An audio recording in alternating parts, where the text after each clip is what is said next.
It didn't begin with a speech. It began with a pause and unexpected silence during a private gathering at Clarence House. Those closest to Queen Camilla noticed it instantly. A hesitation, a shift in tone. And then, almost too softly to register, a confession slipped into the room, one that would ripple far beyond palace walls and into the fragile heart of the monarchy itself. Before we go deeper into what this really means for the royal family, make sure to subscribe so you don't miss a single update. It was meant to be an ordinary evening by royal standards, controlled, measured, carefully curated, but something about Camilla felt different. Almost as if the weight of years had finally caught up with her in a single breath. At 77, she carried not just the title of queen, but the burden of a past that had never fully settled, a past that had been managed, reshaped, and at times quietly rewritten. Those gathered trusted confidants, senior aides and figures who had long learned how to read between royal silences felt it immediately. This was not rehearsed. This was not part of any palace script. Her words, when they came, were simple, almost disarming in their honesty. Yet they struck with a force no one had prepared for. The love of my life. It was not just what she said, it was how she said it. The softness in her voice carried something deeper, something unresolved, something that cut through decades of protocol and restraint. For a moment, the carefully maintained structure of royal composure seemed to falter, replaced by something far more human, far more dangerous in its vulnerability. Reactions were immediate but unspoken. A glance exchanged across the room, a subtle tightening of posture, a pause that lingered just a second too long, because in that single phrase, Camilla had done more than express emotion. She had opened a door the monarchy had spent years trying to keep firmly closed. Whispers began almost instantly, though none were spoken aloud in that room. Aides would later describe a shift in atmosphere, something intangible yet undeniable, as if history itself had quietly stepped back into the present. Those familiar with the long, complicated arc of her relationship with King Charles III understood the weight behind those words. But understanding did not lessen the impact. If anything, it made it heavier, because this was not just a personal reflection, it was a statement that reached into the very narrative the monarchy had constructed over decades. A narrative built on careful distance, on controlled acknowledgement, on survival through silence. And now, in a single unguarded moment, that silence had been broken. The question was not just why she said it, but why now, and what it would mean for a royal institution already balancing on the delicate line between tradition and truth, because what seemed like a fleeting emotional moment was, in truth, the opening line of a much deeper revelation, one tied to decades of loyalty, scandal, and a love story the crown once tried to bury. Long before the titles, before the coronation, before the carefully rebuilt image, there was a love story that defied protocol and nearly broke the monarchy. And at the center of it stood King Charles III and the woman history refused to accept. Their connection did not emerge in the safety of approval or tradition, it grew in the margins. In moments that were never meant to define the crown but somehow came to challenge it. In those early years, when expectations were rigid and duty was absolute, what began between Charles and Queen Camilla was never treated as a futurate, was treated as a complication. Reports and royal interpretations have long suggested that their bond carried a natural ease, an understanding that felt dangerously out of place in a system built on calculated alliances. But ease was never enough, not when the institution demanded something else, not when the future king was expected to embody an ideal, not a personal truth. And so, quietly but firmly, the machinery of the monarchy began to move against that connection, not through confrontation, but through separation, through decisions that appeared strategic, inevitable, and yet deeply personal in their consequences. The palace, guided by advisors who believed in the preservation of image above all else, began steering Charles toward a path that aligned with expectation, not emotion. It was not a dramatic rupture. It was something colder, more controlled, a gradual distancing that disguised itself as necessity. And in that distance, a narrative began to form, one that would later be repeated, defended, and embedded into public consciousness. Then came the presence that would redefine everything: Princess Diana. Her arrival was not just a turning point, it was a transformation of the entire story. Public sentiment shifted almost instantly, drawn to her youth, her vulnerability, her perceived innocence within a system that seemed too vast, too demanding. And as that affection grew, so did the contrast. What had once been a quiet, unresolved chapter between Charles and Camilla now became something far more complicated, something that could no longer exist without consequence. The monarchy, already under scrutiny, found itself navigating not just a relationship, but a perception one that cast shadows where there had once been ambiguity. In the years that followed, silence became the only viable strategy. Separation was no longer just physical, it was symbolic, a deliberate effort to reshape reality into something the public could accept. Yet beneath that silence, beneath the carefully maintained distance, the connection never fully disappeared. It endured in ways that were not always visible, not always acknowledged, but undeniably present. Time passed, circumstances shifted, and what had once been pushed aside began, slowly, to find its way back into the open. But this return was not simple. It was not welcomed with ease. Camilla's path from outsider to queen consort was not built on sudden acceptance, it was built on years of quiet resilience. Of navigating a system that had once rejected her, of existing in a space where legitimacy had to be earned, not granted. The monarchy, aware of its own fragility, began to adapt. Strategies evolved. Narratives softened. Public perception was not confronted, it was guided, gradually reshaped through time, through consistency, through the careful blending of duty and familiarity. Insiders have often suggested that this transformation was less about rewriting the past and more about controlling how it would be remembered. Because in the end, the institution could not erase what had happened, but it could influence how it was understood.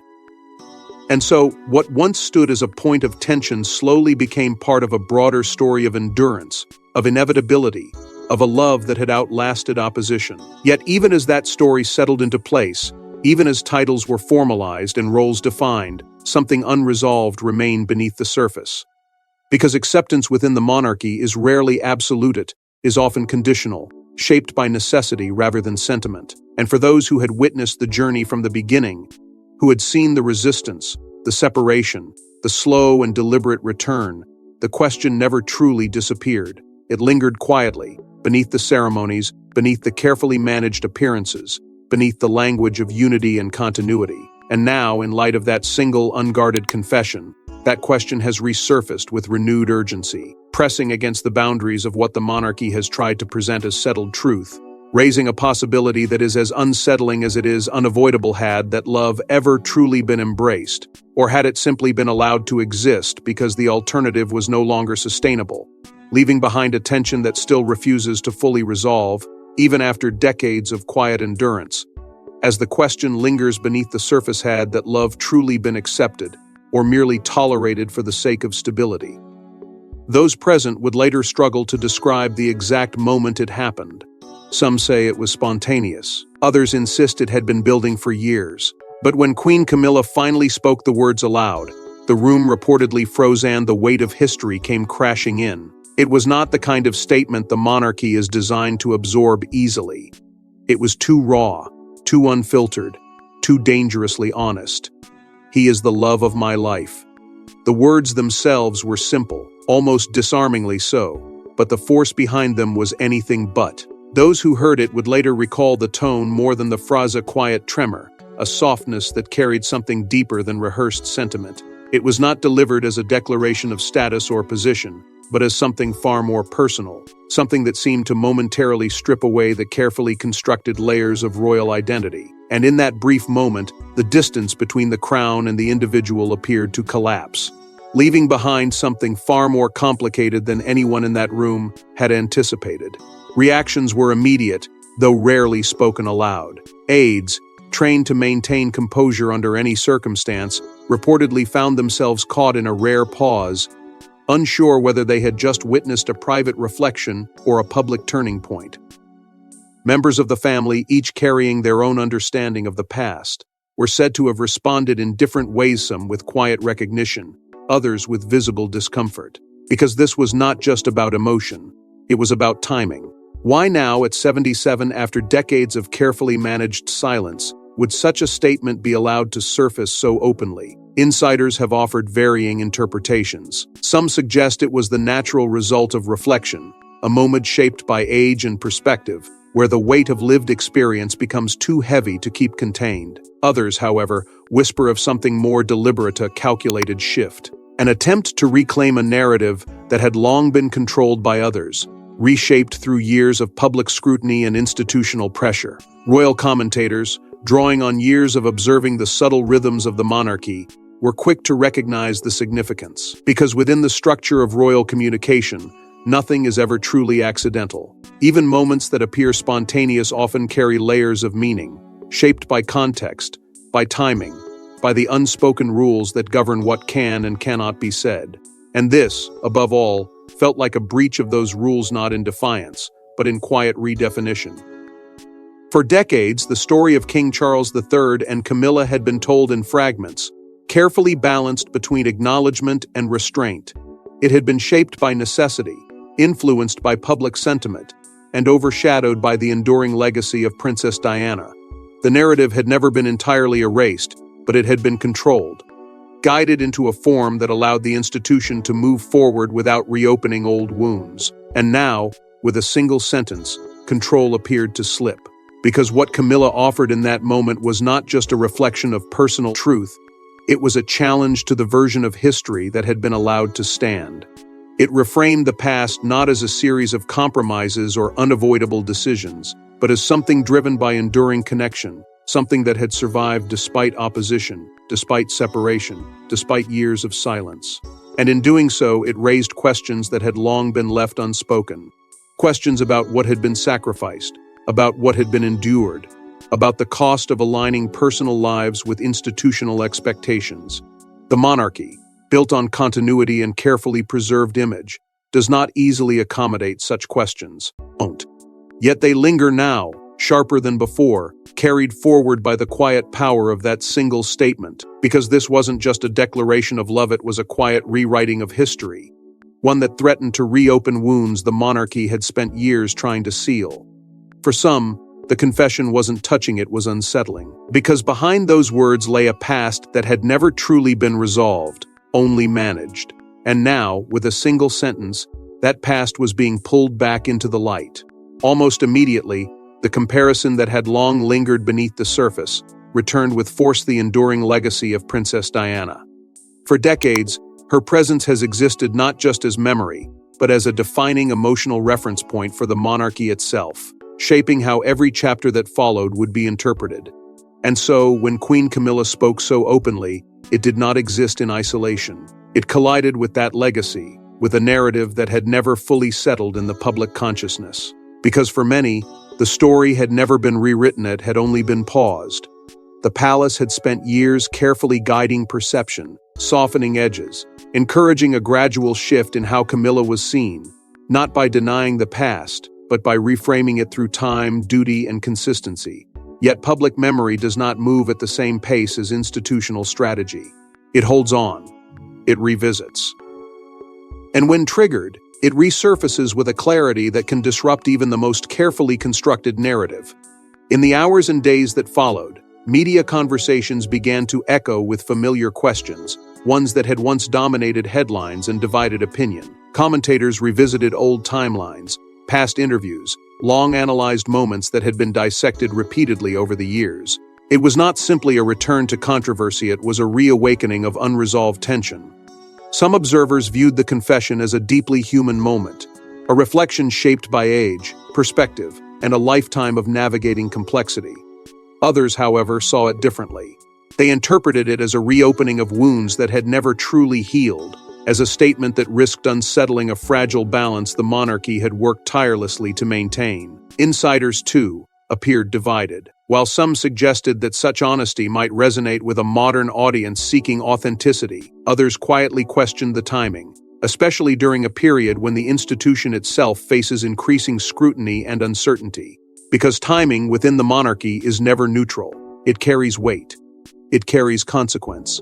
And in this case, it raised a critical question: why allow such a moment to emerge now, when stability is more essential than ever? For King Charles III, the implications were equally complex, even if unspoken.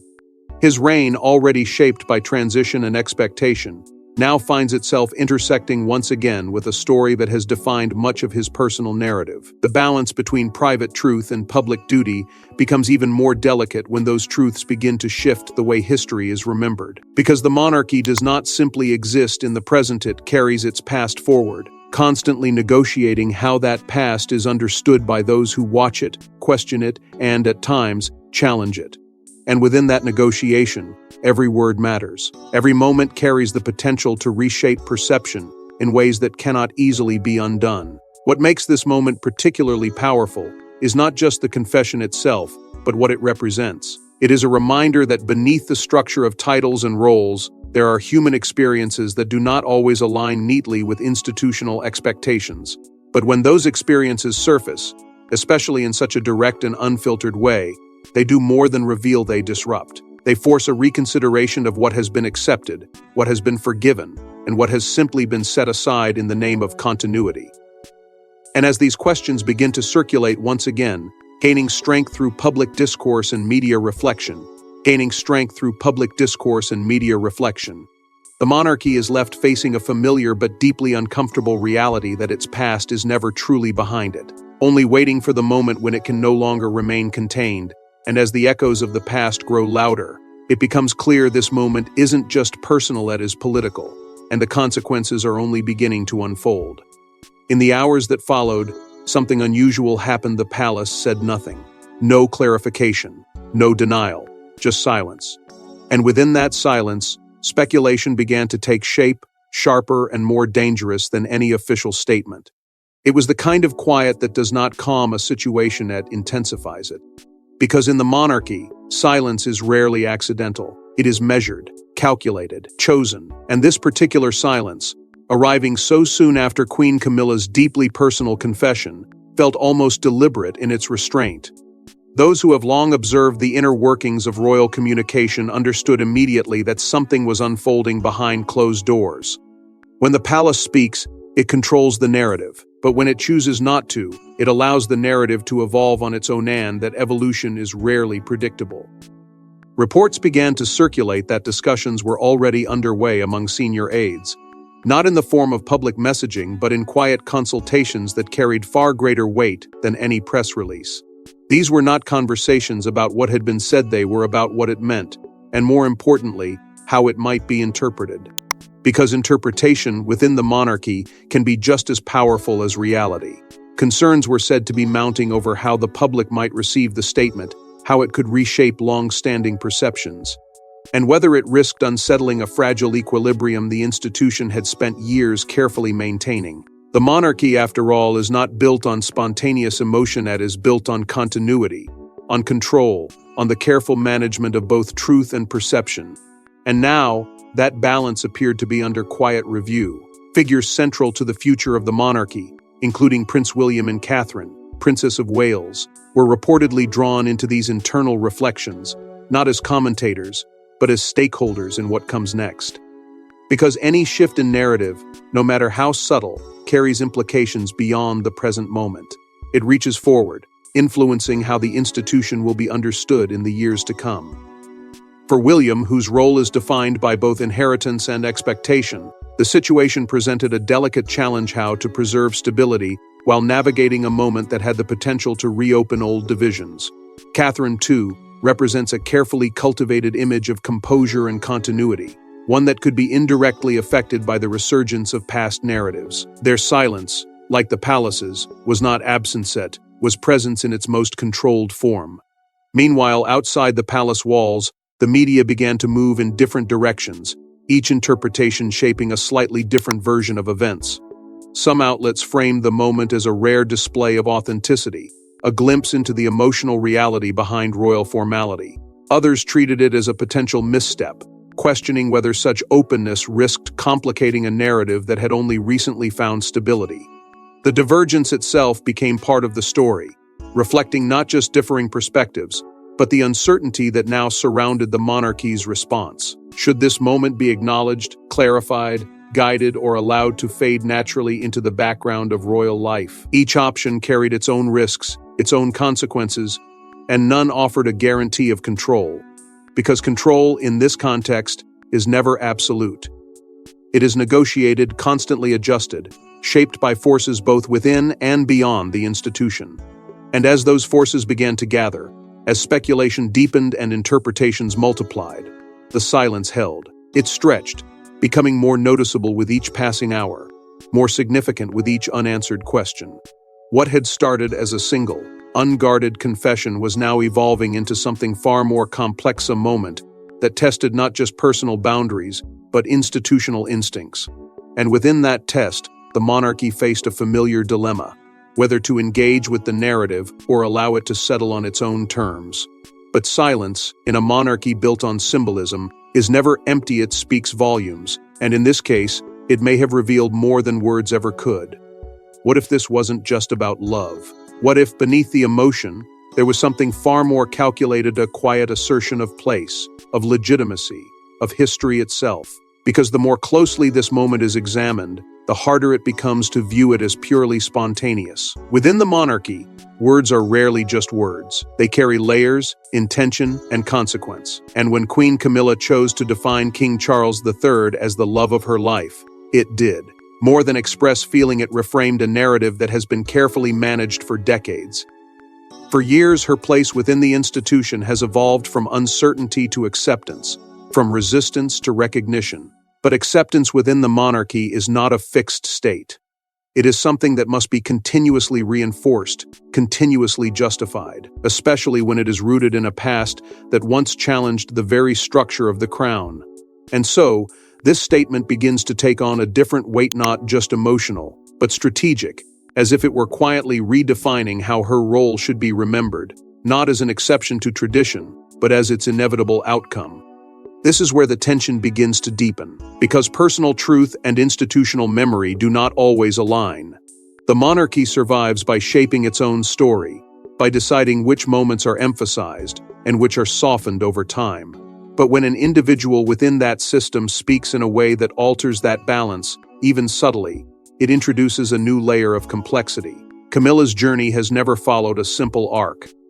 It has been marked by scrutiny, by doubt, by a long process of repositioning within a structure that once stood firmly against her. And now, at a stage where her position is no longer questioned in the same way, this moment feels less like reflection and more like consolidation, a quiet but powerful claim that her story is not separate from the monarchy's history, but central to it. That what once existed on the margins now belongs at the core. Insiders, those familiar with the rhythms of royal adaptation, have begun to interpret this shift with cautious attention. Some view it as a natural progression, the final stage of a long journey toward acceptance, where the narrative is no longer defensive but assertive. Others, however, suggest that it introduces a subtle but significant challenge, because by framing the past through such a personal lens, it risks unsettling the balance the institution has worked to maintain between acknowledgement and restraint. It raises questions not only about what is remembered, but about how it is remembered, and who ultimately shapes that memory. In a monarchy that relies so heavily on continuity, even a small shift in narrative can carry long-term implications. At the heart of this moment lies a deeper struggle, one that extends beyond any individual. It is the ongoing tension between tradition and transformation, between preserving a legacy and adapting it to remain relevant. The monarchy, as an institution, exists in a constant state of negotiation with its own history. It cannot abandon the past, but it cannot remain entirely bound by it either. And in moments like this, that negotiation becomes visible, almost tangible, because what is being reshaped is not just perception, it is identity. The question is no longer simply about what happened, but about what it means now and what it will mean in the future. And as these interpretations continue to unfold, as perspectives shift and narratives evolve, one reality becomes increasingly clear, because in the end, the monarchy is not just shaped by crowns and ceremonies, it is shaped by the stories it chooses to tell and the ones it tries to forget. Outside palace walls, the reaction was immediate and deeply divided. For some, it was a moment of honesty, decades in the making. For others, it reopened a chapter they believed should have remained closed forever. The words spoken by Queen Camilla did not remain confined to that private room. They traveled quickly, carried through headlines, amplified through conversations, and dissected across platforms where every detail is scrutinized and every tone is interpreted. Almost instantly, a clear divide began to take shape. There were those who saw the confession as something deeply human, a rare glimpse behind the carefully maintained facade of royal life, where emotion is often filtered and truth is rarely expressed so plainly. To them, it felt like a release, a moment that cut through decades of restraint and offered something real in a world that often feels orchestrated. But on the other side, the reaction was far less forgiving. For many, the statement was not a step forward, it was a step back, a reopening of a story that had caused pain, controversy, and division for years. It was seen not as honesty, but as disruption, a reminder of a past that had never been fully resolved, only carefully managed. The intensity of the response was fueled by the speed and reach of modern media. Social platforms, already primed for royal narratives, became spaces where interpretations multiplied rapidly, each perspective gaining traction and reinforcing the divide. Headlines shifted in tone depending on the angle, some emphasizing courage and authenticity, others highlighting controversy and unresolved tension. Commentators revisited familiar ground, drawing comparisons to earlier moments that had shaped public perception of the monarchy, particularly those connected to Princess Diana. Her influence, even now, remains deeply embedded in how these stories are understood. For many, her legacy is not just part of the past, it is a lens through which the present is judged. And so, any statement that touches upon that history, directly or indirectly, inevitably reignites emotions that have never fully faded. What became increasingly clear was that this was not just a generational conversation, it was a reflection of how differently the monarchy is viewed across time. Younger audiences, often more receptive to personal authenticity, are more likely to engage with content that is authentic and relatable, appeared more willing to interpret the confession as a genuine expression, something that aligns with modern expectations of openness. Older generations, however, many of whom lived through the original events as they unfolded, carried a different perspective, one shaped by memory, by experience, by a deeper connection to the emotional weight of that history. This contrast did not simply create disagreement, it highlighted the complexity of maintaining a single narrative in a world where perception is constantly shifting. At the center of it all lies the monarchy's most delicate challenge: public trust. An institution built on continuity and symbolism relies not just on its actions, but on how those actions are perceived. And when perception becomes divided, that foundation begins to feel less certain, because trust is not static. It evolves, influenced by moments like this, by the way they are received, interpreted, and remembered. The monarchy has long navigated this balance, adapting when necessary, holding firm when required. But moments of emotional honesty, especially those that intersect with unresolved history, test that balance in ways that are difficult to predict. As the conversation continues to unfold, as opinions harden and perspectives deepen, one reality becomes unavoidable: the story is no longer confined to the palace. It belongs to the public now, shaped by voices that extend far beyond royal walls. And within that space, the monarchy must once again confront the challenge it knows all too well: how to exist between truth and perception, between past and present, between the need for stability and the demand for authenticity. Because as the public weighs in, the monarchy faces a familiar challenge: how to balance truth, perception, and the unyielding pressure of history. In the end, it may not be the ceremonies or the titles that define this moment, but a single sentence, spoken quietly, carrying the weight of decades. A confession that refused to stay hidden any longer. What Queen Camilla revealed in that brief, unguarded instant now lingers far beyond the room in which it was spoken, shaping not only how she will be remembered, but how her entire journey will be understood. Because legacy within the monarchy is never fixed, it is constantly rewritten, shaped by moments that break through the carefully managed narrative and force a reconsideration of what came before. For Camilla, this moment stands as both culmination and turning point, a line drawn not by the institution, but by her own voice. After years of navigating scrutiny, enduring criticism, and slowly rebuilding public acceptance, she now finds herself defined not just by the path she followed, but by the truth she chose to express. And that truth, simple as it may seem, carries a weight that cannot easily be absorbed into the monarchy's traditional framework. There is something undeniably powerful about the way this moment reframes her role. No longer just a figure who adapted to the system, she becomes, in this telling, someone who quietly reshaped it from within. Her story is no longer confined to transformation, it becomes assertion. A declaration that her place in royal history is not incidental, not secondary, but central. And yet, this reframing does not exist without tension, because the monarchy itself is still evolving, still balancing the demands of modern expectation with the weight of tradition. It must find a way to accommodate personal truth without allowing that truth to destabilize the continuity it depends on. This is the delicate line it has always walked, and moments like this bring that balance into sharp focus. For King Charles III, the implications stretch even further, though they remain largely unspoken. His reign, already defined by transition and adaptation, now carries an additional layer of complexity, one that ties personal narrative directly to institutional identity.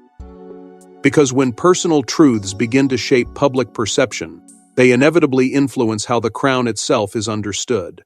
And in a monarchy where symbolism is everything, that influence cannot be ignored. It must be absorbed, managed, and, in some way, integrated into the broader story that continues to unfold. What remains most striking is not just what was said, but what it leaves behind. A question that does not fade but lingers: was this moment an act of closure, a final acknowledgement of a story that has long been debated and dissected? Or was it something else entirely, something that signals the beginning of a new phase, where the past is no longer quietly managed but openly acknowledged, where personal truth begins to take a more visible place within the structure of royal life? Because the monarchy is not static. It moves, it adapts, it absorbs the pressures placed upon it. And each moment of disruption, each unexpected revelation, becomes part of that ongoing transformation. In this way, the confession becomes more than a personal statement, it becomes a defining moment within a much larger narrative, one that continues to evolve with every passing year. It highlights the enduring tension between love and duty, between individual experience and collective expectation, between what is felt and what is presented. And as that tension continues to shape the future of the monarchy, it leaves behind a story that is far from complete, a story that resists finality, that refuses to settle into a single interpretation. Because within the House of Windsor, nothing is ever truly over. Every ending is simply the beginning of another chapter waiting to unfold. Thanks for watching. Please don't forget to like and subscribe, and we will see you in the next one.